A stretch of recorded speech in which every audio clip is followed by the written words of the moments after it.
Okay, hi. Onegaishimasu. Welcome back to the Goju Karate Center. So a little Friday live stream. Life has gotten a little bit crazy for us this week, so no video, just a little live stream. Myself and Brian will play with some ideas. Hopefully when you get around to watching this, you'll have some ideas for training and for how to work within the framework of having a kata, having moves in the kata, hojo undo equipment, and then maybe some kind of bunkai work that comes off of it. Alright, so we're going to start off with the kata portion that we're going to start with today. Or let's start on the kihon, the first part that comes with it. Okay, so and I'm just going to stand in Henko Dutch and both hands up, koke, and down, ni, san, chi, go, ruk, sit, hat, ku, ju. Outwards, ich, ni, san, chi, go, ruk, sit, hat, ku, ju. Did you get ich, ni, san, chi, go, ruk, sit, hat, ku, ju. Around this way. Ich, ni, san, chi, go, ruk, sit, hat, ku, ju. Palm strike. Ich, ni, san, chi, go, ruk, sit, hat, ku, and ju. Alright, so some very, very basic kihon to help you work towards something in a particular kata. In this case, we're working towards the kata tensho, and we're playing with the ideas within the kata. Not the complete kata, not the complete bunkai, just snippets, okay, small sections.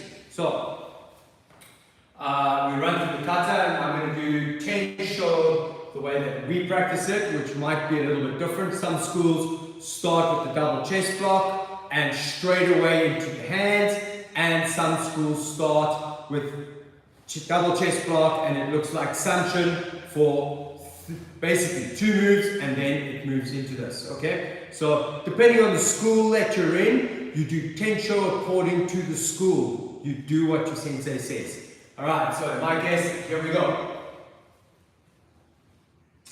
Tensho.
Alright, so maybe you'll do the kata a couple of times just to get the body going, get the breathing going, but what we're really going to concentrate is the rotating or turning palms that you find within tensho. And the most important part is you can do the kihon, you can concentrate on the details, and everybody has to. So for instance, some schools like to concentrate thumb to 4th finger, up, hand dead straight.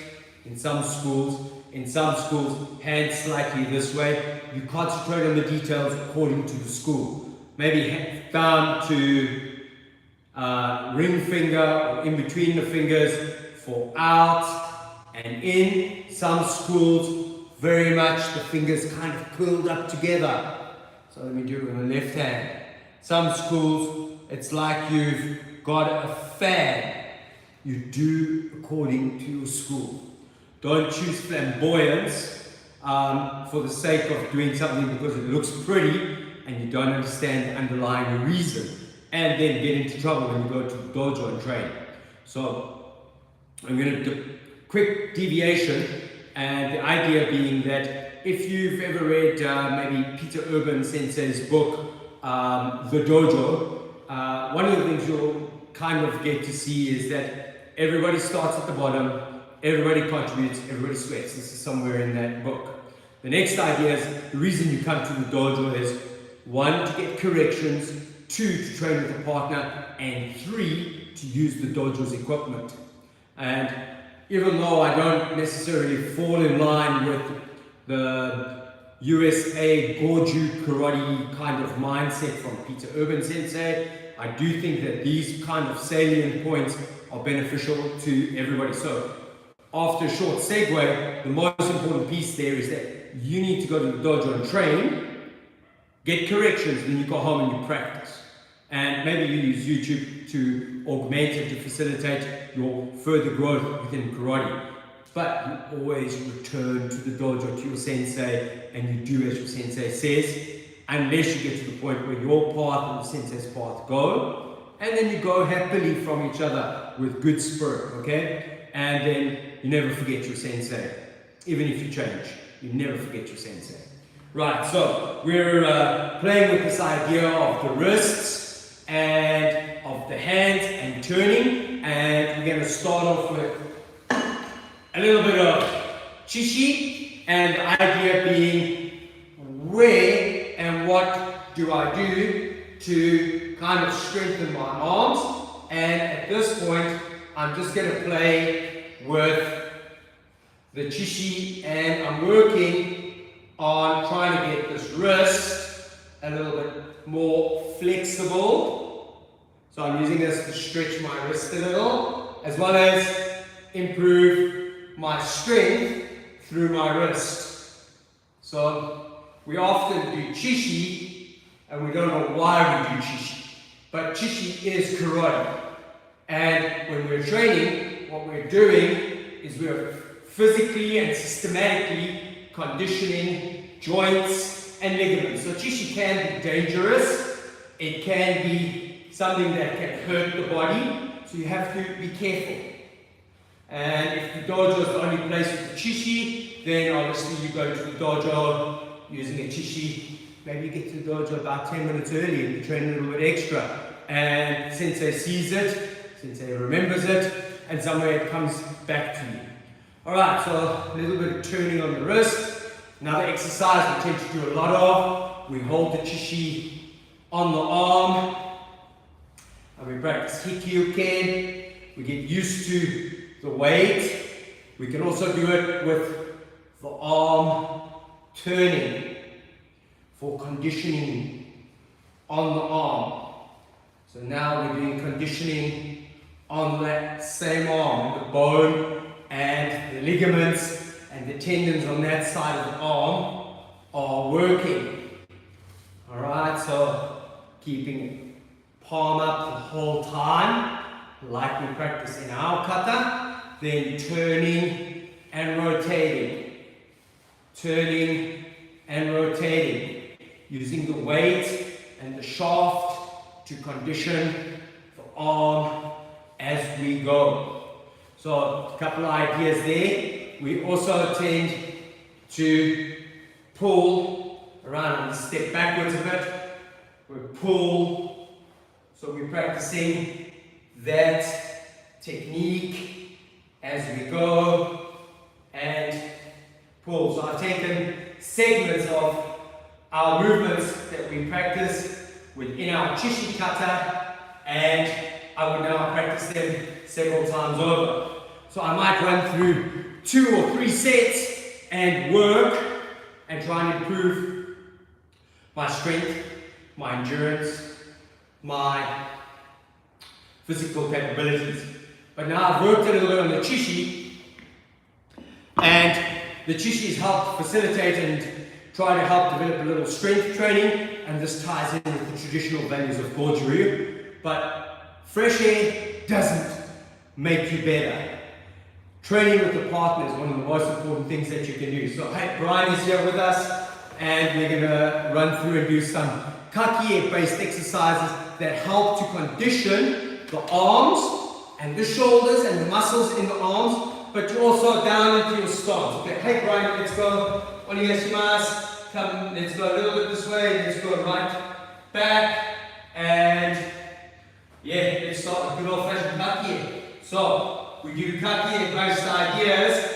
There's that rotation on the arms. If we go a little bit closer to the screen, Brian, let's just keep ourselves in shot. There we go. So it's that rotation.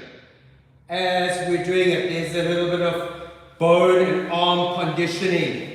And not upright, not twisty. Try drop the body, bend the knees, and then working and you pressing. And as you're going, the tempo can be slow like this. We can go a little bit faster, Brian. And we can have a little bit more friction. So we're fighting. And we're fighting. Come on, Brian. So, and we can do more direct. And we can do up and down. So these are the exercises that would help to condition arms and to improve shoulder strength. All the connective tissue in the shoulder. Right, so we do kaki, one idea. Now that's more like the classical kind of kaki. But for tensho, there is a lot of pulling and turning. And you're going to find this is very, very important in movements, especially like seisan kata. And to a lesser degree, you're going to find these kind of movements again in katas like seiyunshin. So if you're a lower belt and you're getting this idea of why do my arms do this? Why do I do this at the end of the kata? These ideas are that pulling and dropping motion or that pushing and lifting motion where we either pull down, we sink, or we go in the opposite direction, we push up and we try to float our opponent. So we're going to start one hand, okay? So we both start this way. We're going to come a bit closer so you can see. Now, we try and keep skin contact. We turn, we go to hikyoke and we pull down. Alright? So a lot of people struggle with this. Right hand on right hand at this point. There is the hikyoke and there is the other pulling block. And we are working the whole time. Now, not dead straight up. Again, drop and bend those knees. I know you can't see my knees, but you should see a height drop. And let's go back into shot. And for this point, you can practice in sanctions. So put the same arm, same leg, other hand here. And now it is a different form of kaki training. And it is the pulling and grasping and seizing action. And just keep going around until that arm.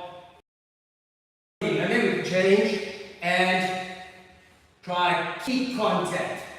Alright, stickiness. Very important part of what we do. We want to be sticky and we want to have the idea I can pull or I can pull.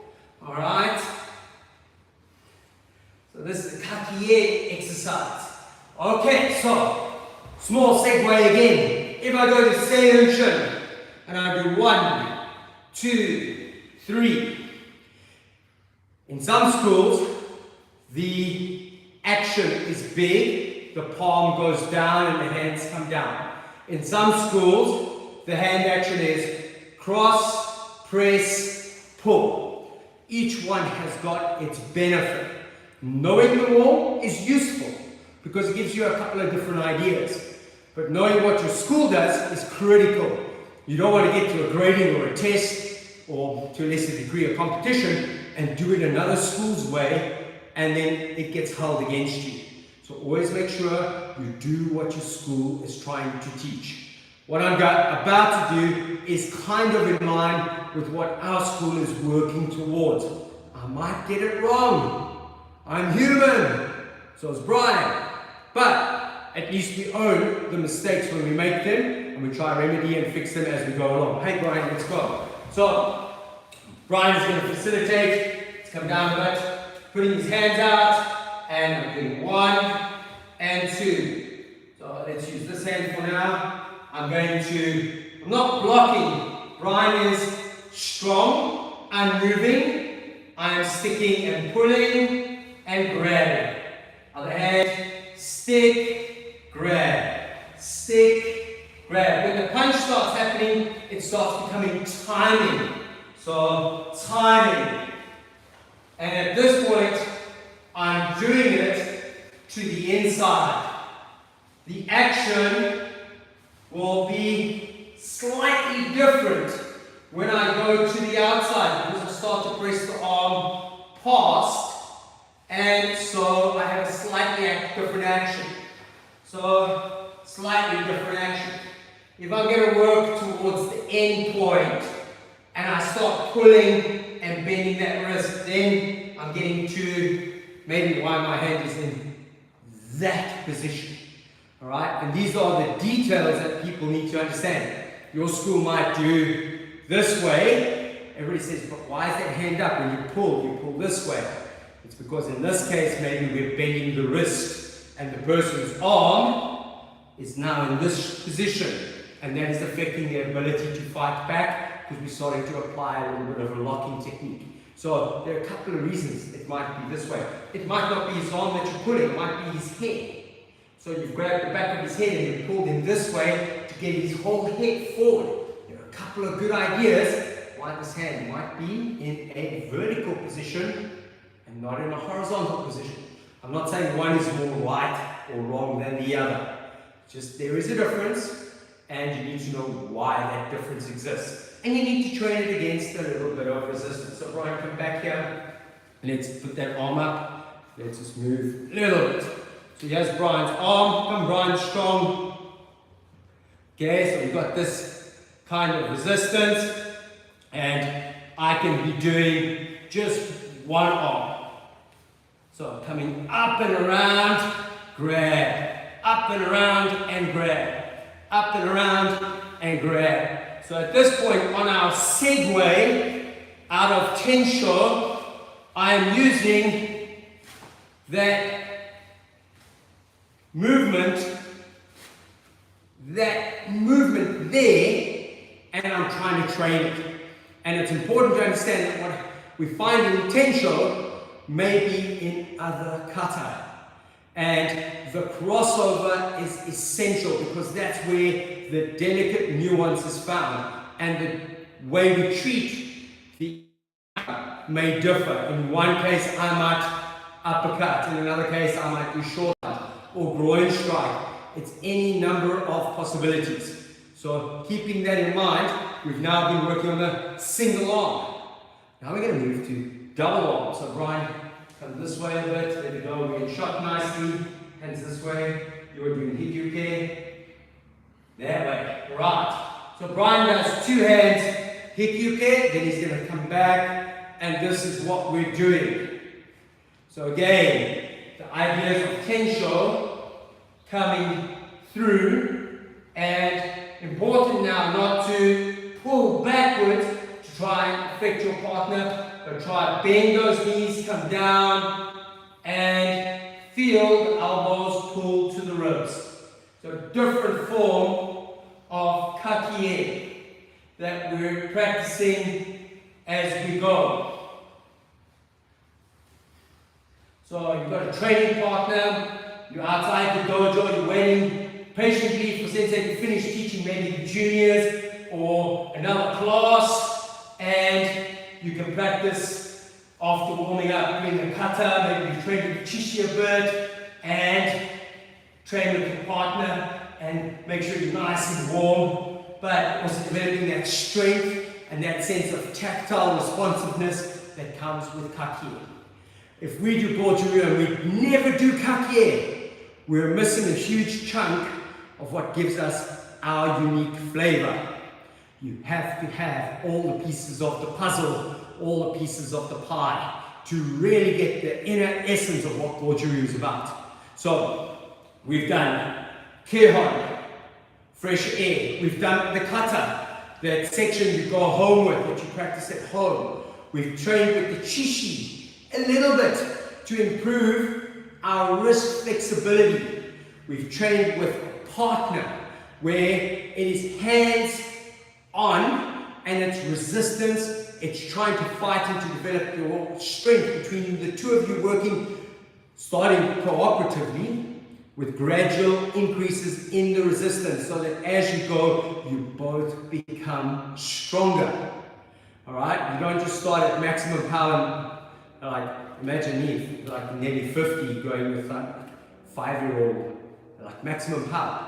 I'm just going to destroy their spirit. So it has to be like nurture, and eventually nurture gives way to nature, where it becomes hard, brutal, difficult, and we're fighting against one another to become better at what we're doing. Alright? And so as we go, it improves, it gets better. Then what's the main reason for all of this? It is that interaction with the partner. And again, we can go back to very, very basic. So Brian is punching 1, 2, punch, grabbing and affecting a change every single time.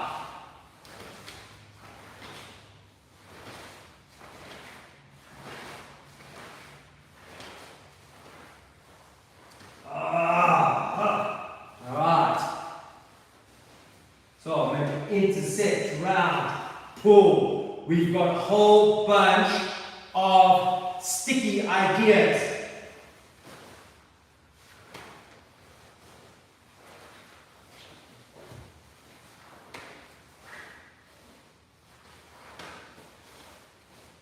Take a stance, Brian. Put one leg in front. Ground yourself. Now, can you hold that position, or am I going to pull you off balance, Brian?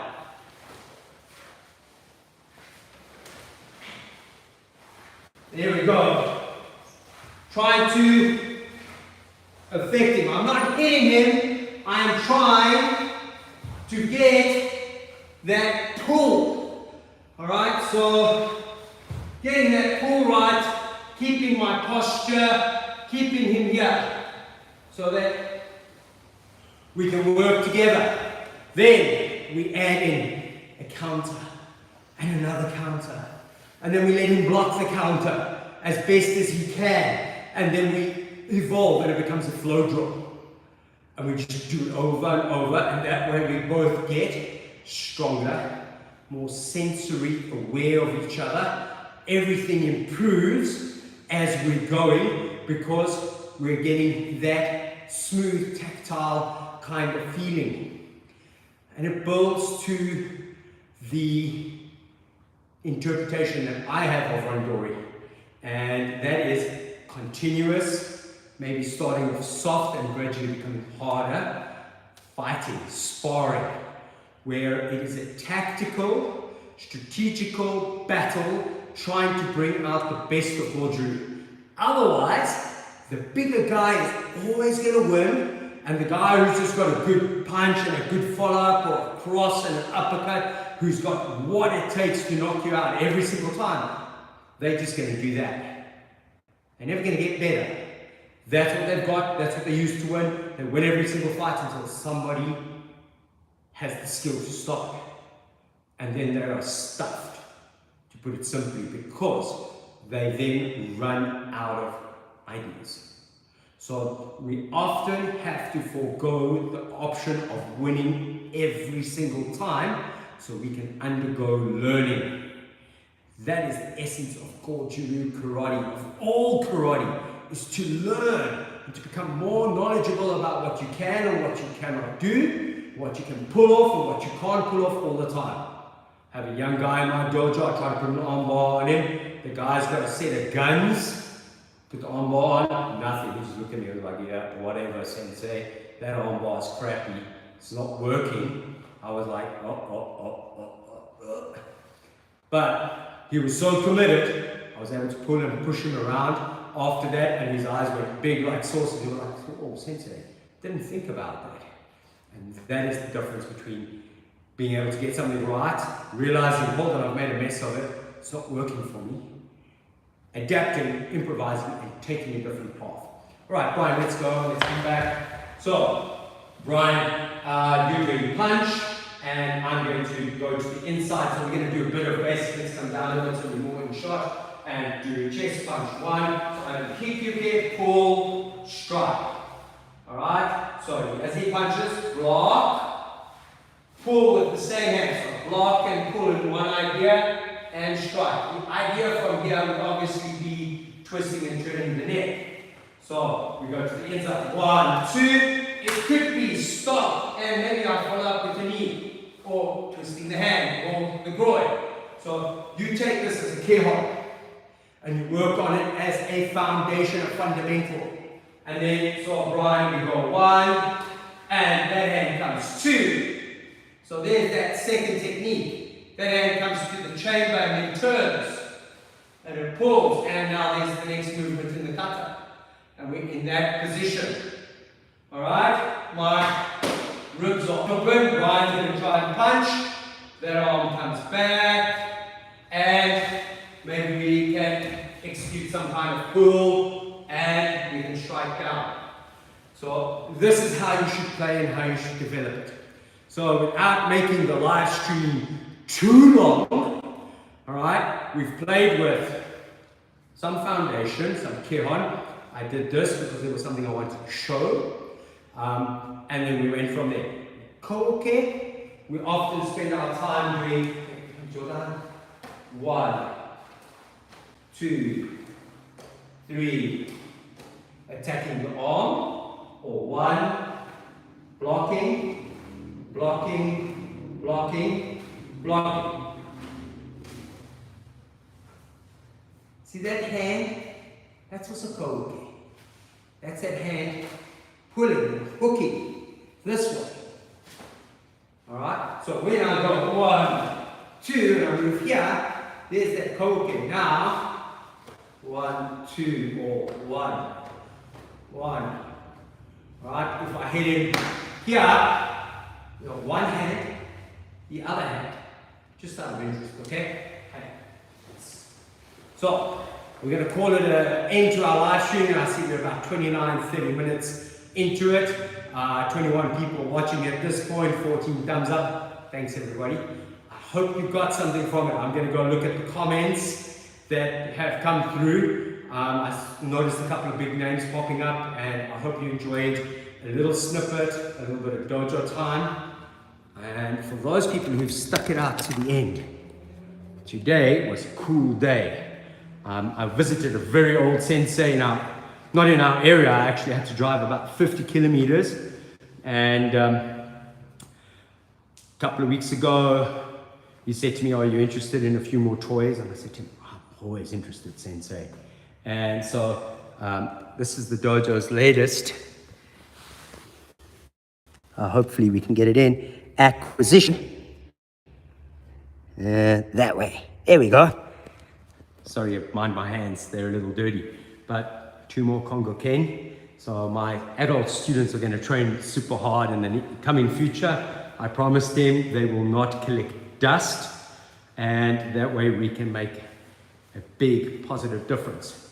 One of the great sadnesses for me is the idea that, one of the great sadnesses is that karate equipment, when dojos close, when senseis become very old and they pass away and they've gone from big dojo and then slowly downsized, and then they've ended up in their garage, their basement teaching, and they've got this fantastic equipment and it's been passed down for, let's say, 30, 40, 50, 60 years.